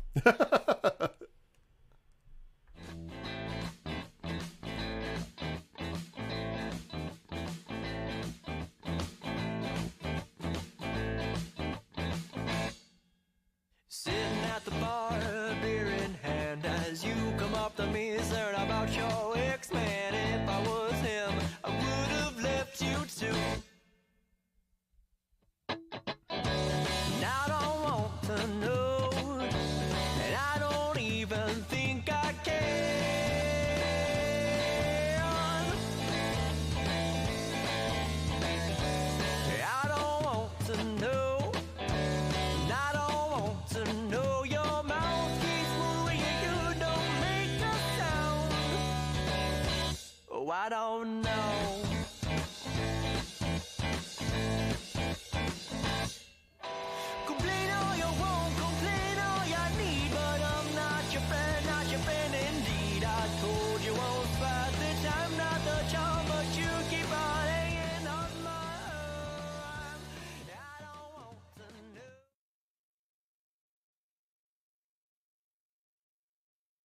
fans, are you ready? Let's get ready to rumble! Let's get ready to rumble. It is main event time on the Wrestling Show. Ready? Let's do this. Ready? Let's do this. Let's talk. And I want to tell you guys, thank Ken for putting that in the chat. As we go through when we give our picks, throw your picks out there. Tell us why. If you have a feeling about something, we want to know. Mike, I know you're good at the, you love the NXT, so I definitely want to hear your comments. If you're still out there, Tyler, throw in some comments, brother. I want to get a chat on what you guys think is coming up, because, of course, this Sunday, December the 6th, I do believe it is beginning. I can't read my own 7 thing. p.m. 7 p.m. in the... And he goes on paper. There's been better cards, but it will deliver like it always does, as what Mike C says. I don't know. I think this is a pretty decent card, believe it or not. I'm gonna throw that out there. Plus, there was one match added last night during all the hoopla too. So I got that too. But there's a pre-show. That's 6 Eastern. I don't know when we're going to start our coverage, but I might start during this pre-show, because I even have the graphic for this, because I think this is pretty awesome. They're treating the pre-show like a big deal, because on the pre-show we got Stu Bennett, our good friend Sam Roberts, and Ariel Helwani will be in the fucking house, brother. How big is that MMA super journalist Ariel Helwani is coming in to do something with WWE, in my opinion? Oh, Ariel's amazing. Sam Roberts is winning war games, Mike C said. Hey, listen, I would be all about that. I would prefer Sam Roberts over Pat McAfee. We all know that, because I really hate Pat McAfee. And it's not because of the character he plays. I just hate him. I hate the For the Brand shit. We'll talk about it later. Yeah, we'll get into that a little because we got a whole jam-packed card to go through. I kind of put them in order of kind of like, the non-title matches. And then, of course, we'll end with the two war game matches, because why wouldn't you? Mm-hmm. First up, though, is a match. It's a strap match between Dexter Lumis and Cameron Grimes. Now, I'm going to say this. On paper, someone would be like, oh, this does not deserve to be on pay-per-view. I want to correct that, though. Is there any more intriguing character in all of wrestling, not just NXT, than Dexter Lumis? Dexter Lumis is the other side of the coin to Orange Cassidy. Those two characters are the most talked about in wrestling right now. I agree. And Cameron Grimes, how good of a fucking heel is Cameron Grimes? Cameron Grimes is amazing. Above and beyond a normal chicken shit heel. I have to give him credit where credit's due. Mike's got Lumis winning this one. I'm with you. I got Lumis winning this one too, because I think the ball of momentum is there. And it doesn't hurt Grimes, because Grimes doesn't need to win. He just needs to be the whining heel. It's worked so fucking well going into that. But this is a match that on paper doesn't look good. And I'm telling you, character-wise, I think this is going to be one of the more entertaining matches. Maybe not like match of the night or your 5-star match. It's not going to be any of that. But it's going to be entertaining, because you got chicken shit heel Cameron Grimes trying to run away and crazy Dexter Lumis stalking him. I'm taking Grimes in the upset. Really? You're taking Grimes in the upset? I am. I'm a big Cameron Grimes guy. You know what? He's had some upsets in the past, brother. He's due. He is due, but I don't know. I think they're going with Lumis in this one, so I agree with Mike C. But you mentioned a match that they announced last night. Oh my God! Guess what? That's coming up next, and probably in the hardest hitting match of this week. Former NXT champion Tommaso Ciampa taking on Timothy Thatcher. Woo! My teeth hurt reading this. Brother, every match Timothy Thatcher is in with another hard-hitting gentleman is a classic, in my opinion. I doubt this is going to be any different. Ciampa and Thatcher are going to tear each other apart. I don't even care who wins this match. I really don't. I'm going to pick Timothy Thatcher to win, because I think they're trying to build him into something. And it really doesn't hurt. Ciampa's one of the franchises of NXT. It doesn't hurt him to lose. No, I agree with you. I think it's Thatcher's time to get some wins going and possibly push him towards the North American title. Hey, Dan's in the chat. Hey, what's up, Dan? Stranger Damie's Game Vault Pod, Main Damie, everything going on over there. Twitch.tv/Game Vault Pod. Check them out. Crushing it on Twitch, too, I love it. He said those two dudes look like monsters. They kind of are. I mean, they're smaller. They're not as big as some guys, but they are savages. Yeah, they're definitely going to beat the shit out of each other. That is a guarantee for this match. They are going to beat the shit out of each other. There's no way they're not. Yeah. Thank you, Dan. Good evening to you as well. Absolutely. It's been a good night, other than me getting on my rant. It's been a good night. I'm calling back down with this one. Yeah. But this card, I mean, like I said, for these two opening matches, definitely going to be some straight fire. I'm excited to see this, and like I said, my teeth hurt just reading about this. The guy on the left is not Russian, Dan. The guy on the left is Tommaso Ciampa. Technically, he was known as the Italian psychopath for the longest time when he was in the Indies. He's kind of a psycho, and he's great. He's got the gnarly beard. He does kind of have that Zangief look. He does look like Zangief's younger brother. Yeah. But yeah, no, he is definitely, he like I said, he has billed himself as originally he was the Project Ciampa. And then he turned it into the psychopath gimmick. So it's pretty good. Dear Lord, that's fantastic. It's good storytelling, man. It's good stuff. Oh, yeah, absolutely.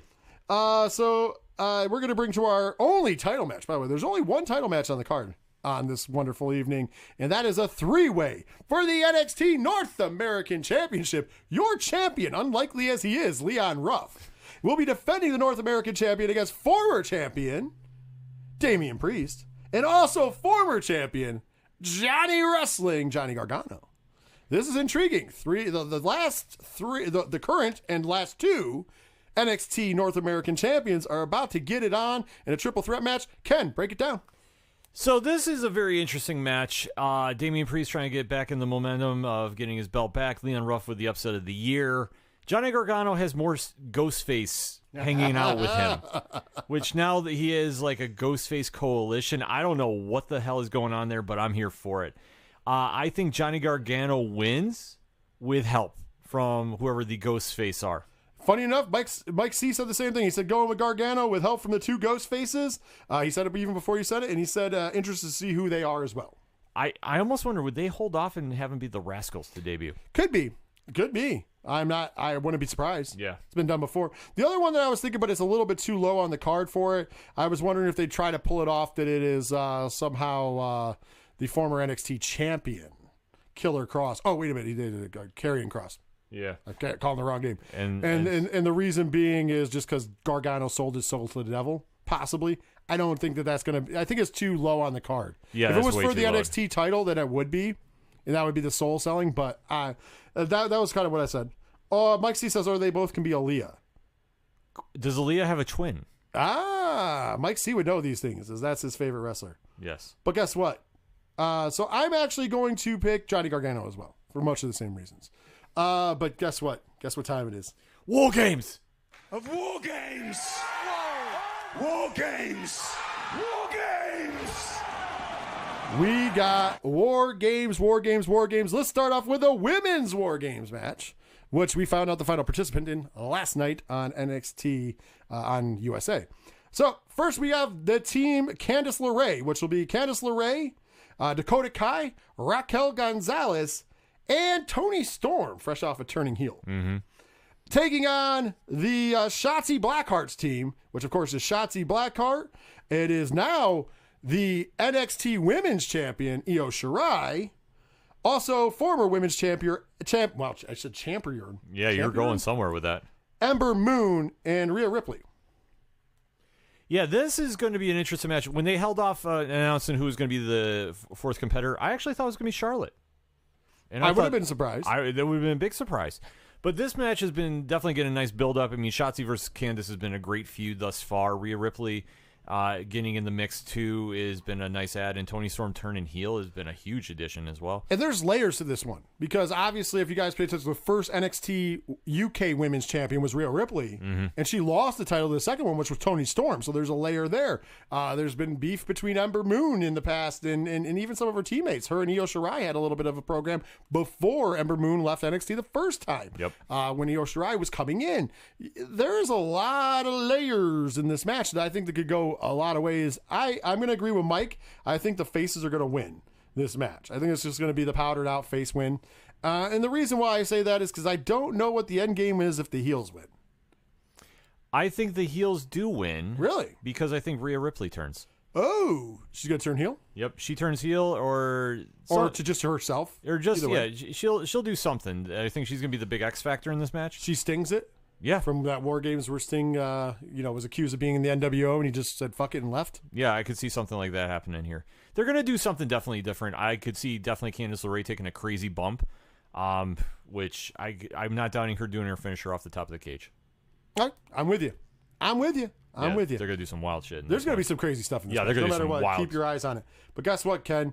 We got more of War Games! War Games! War Games! I need that as my ringtone. We can make that happen. Oh, my God, yeah. With that being said, we go to the men's War Games match. And I fucking hate Pat McAfee. Say how you feel. Listen, we've known this for a while. I gave the devil his due. He did look kind of impressive for a first wrestling match. Not great, but kind of, better than falling on his face, I will say that. I have zero interest in seeing him in War Games. Zero. No, you're right. But here we are. Yeah, I know. This is For the Brand, taking on the Undisputed Era. And, of course, representing For the Brand is shitbag Pat McAfee. Pete Dunne, who should be in the main event scene. And, of course, this is the nicest part about all of this, by the way, is a nice little push for Oney Larkin and Danny Burch. I'm going to point this out. Like, I'm glad that they're finally getting some traction. Absolutely. And if it takes a fucking Pat McAfee intervention for that, God bless. Because I do believe both of these guys are super talented. long overdue to happen. Like I say, I throw the 1s and 2s up for him. And I have known one Oney Larkin for a long time. When he was Biff Busick. Yep. So I'm very happy. I've worked with him. I've partied with him. He's a fucking great dude. I'm over the moon that he's finally getting some due in WWE and everywhere else. So kudos to him. So it's hard for me to root against him, but I fucking hate Pat McAfee. And on the other end, we have the Undisputed Era. And what the hell can we say about that? We have Adam Cole, baby. We got Kyle O'Reilly returning. Officially, because, breaking his face with Finn Balor. And of course, Roderick Strong and Bobby Fish. I have a hot take. I don't think Bobby Fish is making it to the match. I don't think he's injured in real life for once. I just don't think he's making it to the match. I think Finn Balor will be the 4th. It would make a lot of sense for him. I think they'll jump Bobby Fish, and because of a storyline thing, Finn Balor's first match back will be in there, and they'll think that they have a 3-1, and we'll get that big Balor comes out, crowd goes ballistic, cleans house, and that's how the Undisputed Era will win. Yeah, I think that's how it's going to happen as well, but then I see Killer Cross intervening at the end. Karrion Kross will make an appearance somehow. Oh, yeah. And to answer Mike's question, he goes, McAfee's team will win with the help from the Mystery Masked Man, and he thinks it'll be Finn Balor. I think it'll be Karrion Kross. It'll be Karrion Kross. Kross is ready to come back. We've seen pictures of him working out. There's been some stuff circulating. He's been trying to be coy about not being ready. He's almost ready. He's ready. Yeah. And I think the reason why I say Bobby Fish comes in, and I could be wrong, the reason why I say Finn Balor comes back is a good match to bring him back. He's in the storyline already. You attack Bobby Fish, which unfortunately is the weakest link. Plus, they probably don't want to get Bobby Fish hurt. And in a match like this, he's definitely going to get hurt because it's Bobby Fish. Yeah, it's Bobby Fish. Because literally he gets hurt walking to the ring. And it's only Yeah, it is. Here it is. I mean, you're not wrong, but you didn't have to say it. It's true. Good Lord. And then I think, Mike, the Mystery Man will be revealed as Karrion Kross because that's good business. But I still think that the Undisputed Era will win. I'm having hope. Now, McAfee's team could win with that too, but Karrion Kross will be the thing because obviously Karrion Kross is going to want to interject himself right on the NXT champion. I will say this, though. If the Masked Man is Joe Gacy, I will lose my mind. I just doubt it. I know. It'd be great, but I mean, in this big of a scenario, this is once again, remember earlier when I was like, Karrion Kross would be great as Ghostface? No, because this scenario actually portrays, if you put Finn Balor in the match, this is actually where you bring a Karrion Kross back, because that is what you would need, because he's not going to be with Pat McAfee. Like, regardless of what you think, basically it's going to find out that Pat McAfee just sold his soul to the devil, because that's pretty much the Karrion Kross MO. So then the reason he's there is Pat McAfee will probably think he's on the team, and he'll be like, no, guy, I just came out because I knew Finn Balor. I knew it by taking out Bobby Fish, I could get Finn Balor in a cage. And then I could do whatever I want to the champion because I'm coming back for my belt. So you can go fuck off, wanker. Yeah, I mean, it's not I don't know why all of a sudden Karrion Kross became British because he called him a wanker, but it went in Rome. 2020, man. Crazier stuff has happened. Like I said, Rich Holland was interjected into this out of nowhere. I know I can just hold that for Gacy because they've been doing all those NXT Rich Holland signings. got injured, or else he'd still be interjected in this. Right, but like I say, no. In all seriousness, though, yeah. I mean, this is gonna be Killer Kross to come back. It's an easy match for him to come in per se because he's got more people around, so he's not asked to do the workload. And he won't even be the one in the match. He'll just kind of break in. So therefore, he can do even less work. Yeah, which is good for coming back from an injury. But it also, like I said, if you replace Bobby Fish, you can replace somebody else, but I think Bobby Fish is the weak link. We can all agree on that. Yeah, it's gonna be him. If you replace Bobby Fish with Finn Balor, then there's even more of a reason to bring Karrion Kross in because he wants that belt, the belt that he technically didn't lose. You imagine if it's Walter. The guy in the mask wasn't big enough to be Walter. I know, but they've been known to do body switches. I know. That'd be great though. I'm not disagreeing. It wouldn't be great. I just think that's like way off. Like that's like really like. I got to roll the dice side. and take a leap here. Yeah. Oh, I'd love it. I've been waiting to see the payoff to that storyline. Yeah. And I mean, obviously, COVID happened. That's the only reason we didn't get the payoff because it was coming. Hopefully, one day we get that pay because I want to see Finn Balor taking on Walter. I'm just throwing it out there. Or maybe when Balor drops the belt back to Cross, he can go over to the UK and challenge for that belt. Since they're up and running now. I know. There's so much to go. Can I hear Regal say War Games one more time? Absolutely, Mike. For you, I will make that happen, especially because we don't get to hear the board on Horror Zone 607 since you're in quarantine. Of War Games! War Games! War Games! That's right. 3 War Games even. Not even just one. We bring you 3. Speaking of War Games, it will be on the WWE Network starting with the pre-show at about 6 o'clock Eastern Standard Time. We'll probably be going live about 6:30 because we usually like to start about a half hour before the actual pay-per-view starts so we can kind of set up and give you guys whatever. There is a possibility we might go earlier, or we'll check because it depends on what's going on Sunday. And the reason I say that is just because I'm super pumped to see Ariel Helwani. Yeah. I mean, we might not go live. I might just be watching. Yeah. But you definitely 6:30. We will be on by 6:30 Eastern Standard Time. Oh, yeah, that's right. Because we're giving our live reactions and commentary for NXT TakeOver War Games live as they happen, starting at 6:30 Eastern Standard Time this Sunday right here on twitch.tv/607podcast. So if you've ever been waiting to jump in, if you listen on the podcast and you're like, man, I want to jump in, this is the time. You can have it on one screen, put us on your phone and hear us because we put little things on the screen, but it's more audio and you can hear what we're saying live. You can hear our reactions live to what's going on, and we give some pretty fun commentary. Yes, we do. And when shit is down, we talk about other things. And brother, if you tuned in last week to the Road Show, the Road Show was epic. I just want to point out, I know this has nothing to do with wrestling. I'm going to get back on wrestling and then we're going to wrap it up. The Road Show for the last UFC fight night was a lot of fun. And I got to picture this. Because of the studio being under construction with new flooring, myself, Ken M, and young Padawan Jay from the ODPH decided to go to Ken M's house. And because we couldn't get the video where all of us were in, because I decided that I wanted to lay on a couch. Ken decided he wanted to recline in the recliner, and Pad was all like draped over the other recliner. So there was no way to get us all on camera because they're on different parts of the room. Yeah. So I said, to hell with the camera, because the lighting, we would have had to turn lights on. I'm like, weird. you know what? I'm going to be comfortable. We just put the logo up and we talk. Because let's be honest, if you're watching the fight, you're just listening to commentary. You don't want to watch us. Yeah. And boy, did we have some fun because the fights weren't that great. I'm going to be honest. The fight night card was not that great. No. But the fact that the Tyson fight was going on at the same time, and we got to read memes and play audio from Snoop Dogg. Mwah! It was a lot of fun. It was a lot of fun. So, guys, tune in. Make sure if you're a UFC fan, whenever we do a fight night pay-per-view or whatever, tune in. It's always a great, great time. But once again, War Games going down this Sunday. Tune here to twitch.tv/607podcast, and we will give you what you need. Or if you're at work and you can have headphones in, but you can't watch the actual thing, you can hear the play-by-play from us, pretty much. We're going to tell you what's going on. We're going to tell you the winners and losers and the reaction as it goes before you watch it. There you go. There's a lot of cool things by us being live. So much.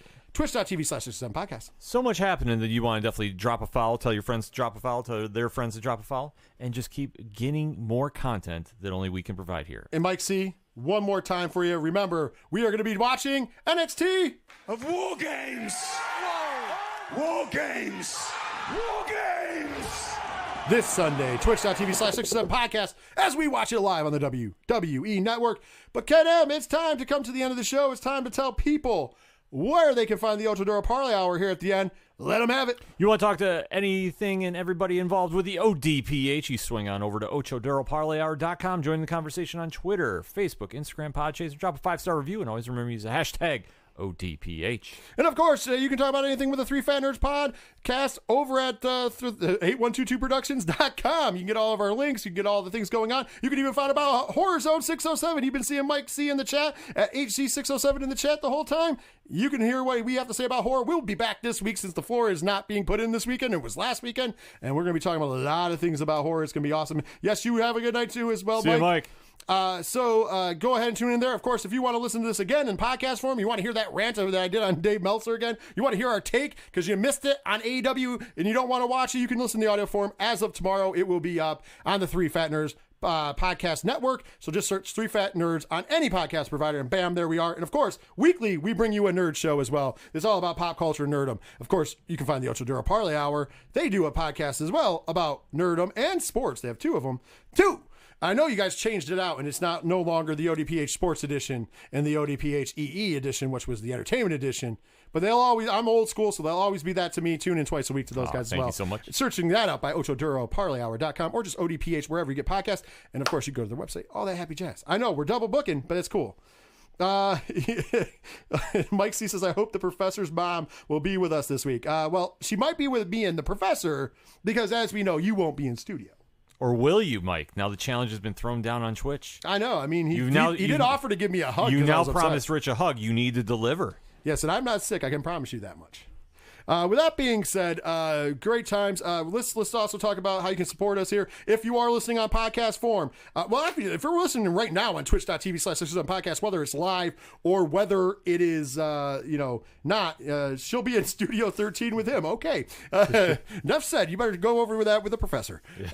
Anyways, with that being said, if you are watching this on the replay or you are watching live, and if you're not following, please follow us here. If you are listening on podcast, what are you waiting for? Follow us over on twitch.tv/podcast. It's a lot of fun. We're doing a lot of things over here with more to come. Unfortunately, with COVID and not knowing with shutdowns and stuff, we're not doing some of the things that we do have ideas for, but that's not meaning they're not coming. They are coming. We're just slow rolling it because it would really suck, especially one of the things is the D&D game that we're going to be playing with the Three Fat Nerds and other people. Maybe even we'll drag Ken in. I don't know. Well, shit. I didn't play that whole thing because I have to play it. Like I feel obligated to play this since I didn't play it. So I don't know. Maybe we'll drag him in. I don't know. Anyways, with that being said, the only reason we're not, and a lot of people I know a lot of people are excited about that. The reason it's not happening is I don't want to start it up and then get a shutdown and then we have to shut it down again. So we're kind of like just playing it by ear. In the new year is when we're really going to ramp up, but we're already ramping up. We're doing wrestling live. We do the wrestling show every week, 8 p.m. Eastern Standard Time live. If you've ever wanted to tell me I was wrong, you want to argue on behalf of Dave Meltzer, you want to argue on the behalf of something else I shit on, you want to argue on, you agree with me, whatever, and you want to join the chat, you have your option. You can join the chat. We read it out loud even. I'm not skipping over anything, and I will address it as long as it's respectful. I'm not going to sit here and have an argument and call people names and whatever because everybody has their own opinion. If you're respectful, we'll be respectful. If not, I'll just ignore you. And, that is. But I don't want to be that way. I'd rather just have a conversation. So if you've ever had that conversation and you're listening on podcasts, that's your opportunity every Thursday night, 8 p.m. Eastern Standard Time. Also, we are live for all the pay-per-views. So, WWE, we've taken a hiatus on. We're going to review it before Royal Rumble due to their practices. But AEW pay-per-views, NXT pay-per-views, sometimes indie stuff. I am still daring to be crazy and possibly doing Wrestle Kingdom. I know you're out for it, but I gotta work. Diesel allegedly might be in. 5 o'clock in the morning with Diesel? I don't know, but it'd be great. It's not behind a paywall, but still. I don't know. It'll be great. If not, it could just be me. I'm on the fence about it, depending. If this is just me, because I'll be up watching it. I do it every year. It's a ritual. Not Diesel's hashtag. Ritual, we know. But a ritual. With that being said, all that, follow us on, twitch.tv/607 podcast. We're almost at 100. When we hit 100, Funko Pop will be given away to one of the lucky 100 people. And the special video for that will be myself in Diesel, one chip challenge with Ken doing the commentary because other than me sounding like this,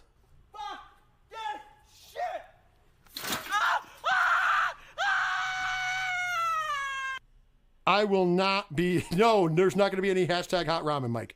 Other than that, I'm not going to, scream. Do you want me to have him send you those pictures again? Because I can. I'm one message away. I know he's up still. It's probably on number 4 or 5 hashtag the rituals. Anyways, he's got to be here because I'm just going to be chugging everything I can. I am not waiting. I don't care. As soon as it heats up, I'm chugging. I'm not going to be like, oh, I've waited out for 5 to 10. No. They're better men than I. We're willing to do it. Oh, you're good, Mike? I thought so. But with that being said, tune in, give the follow. It's free, and you can have a chance to win something. Also, if you'd like to subscribe, like our good friends over at 30 and Nerdy Podcast, Tyler, shout-outs to you for 2 months at Tier 1. Thank you, brah. I appreciate it. I hope you tune in more because I love talking wrestling with you. So I'd love to have you in the chat more and eventually have you on the show. We'll figure out how to work that in because I'd have to probably hook up another computer, get another wire. We've got some things in the works. We're working on some shit. We're working on things. We're still getting good at this whole video element. Because mostly, listen, I don't have really the face for TV. I got the voice for radio, though. Let's be honest. And I got the face for radio, too. Anyways, with that being said, though, if you want to subscribe, you can do that. That does help out. When we get to 25 subscribers, we're giving away a $50 gift card. By the way, you can get that for free. Because if you are an Amazon Prime subscriber, you also have one free Twitch Prime subscription a month. You can gift that to us each and every month. It helps us out. It supports us financially. It costs you no money. And guess what? That does enter you to win a $50 gift card when we hit 25 subscribers. And when we hit 50 subscribers, we're giving away a $100 gift card. So, it just keeps carrying over. It recycles over. So if you want to win, sign up. Absolutely. So and of course, you can always tip us. It's in the chat occasionally. You can tip us over at streamlabs.com/607podcast. And we always appreciate it. It does go towards the show and what we do here. And we give you a shout out. Yes, we and do. We're going to play some music like we did earlier. Go back in earlier and you'll hear all that.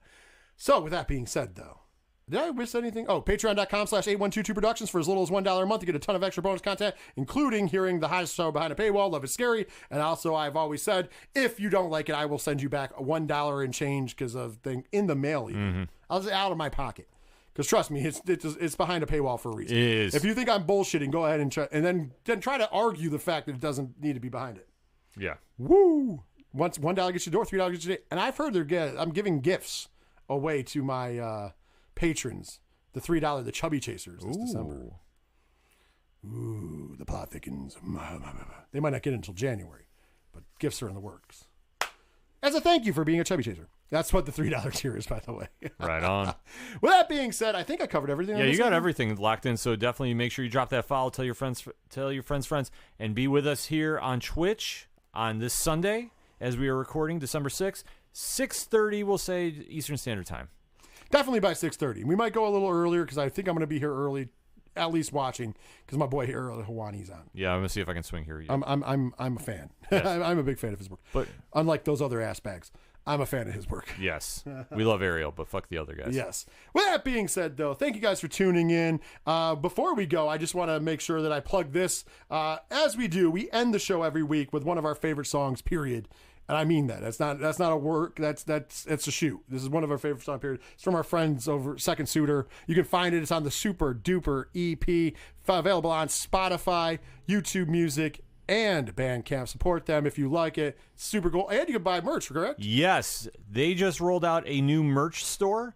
So the links are going to be up at ochoduroparlayhour.com, or just go hit up them on Twitter as well. Very interactive. Got a lot of cool stuff coming. And I got to hit up the merch store because they do have an Okada-inspired shirt. Yes. Our good friend Tyler from Second Suitor is a big New Japan fan. I can't wait till this is over because there's some issues. We're not going to talk about personal stuff. Right. But as soon as this is over, he will be on the show. Yes. I will have him here. We will talk to him about Second Suitor on air, but we'll talk wrestling. He loves New Japan as much as I love New Japan, so it's going to be great. He has a Rainmaker shirt, a Second Suitor Rainmaker shirt. You will eventually see me sporting it. I'm working on a fat guy size for it. Yeah. It is amazing. I need a fat guy size, let's be honest. But yeah, anyways, the song is called One Winged Angel. It is the ode to New Japan Pro Wrestling. It is also the ode to your new AEW World's Heavyweight Champion, the Cleaner Kenny Omega. Ladies and gentlemen, take care of each other. Take care of yourselves. Tune in Sunday for our live reactions and commentary to NXT of War Games. War Games. War Games. And of course, tune in next week, 8 p.m. Eastern Standard Time, and tune into everything else we do because we love chatting with you. With that being said, for myself, for Ken M, we'll see you guys later. See you Sunday. Hopefully you tune in. See you next week. See you whenever. Take care and enjoy some One Winged Angel.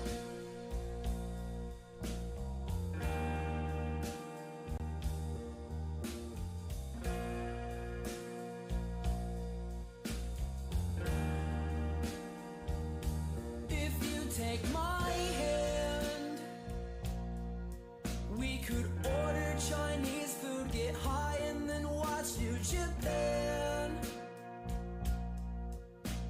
Rainmaker, my heart so damn hard I can no longer stand in this room. I'm starting to swoon. The walls made of neon, but I can't stop looking at you.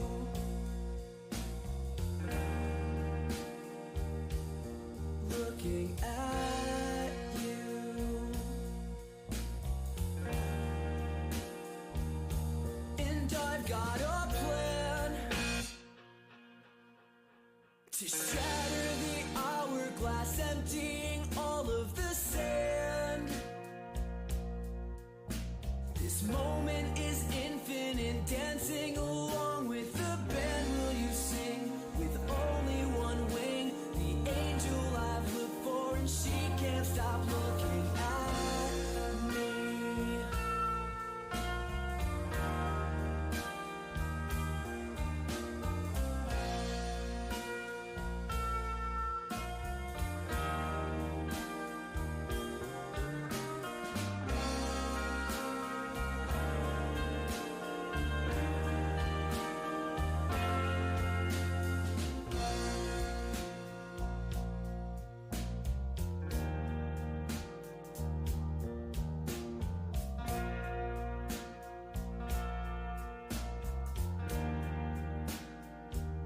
So reach for my hand. The hot tag in your corner, our faction will never disband. The ace of my eye, look alive, so surprised that she's walking towards me. A smile I see, connect from the top ropes. 1, 2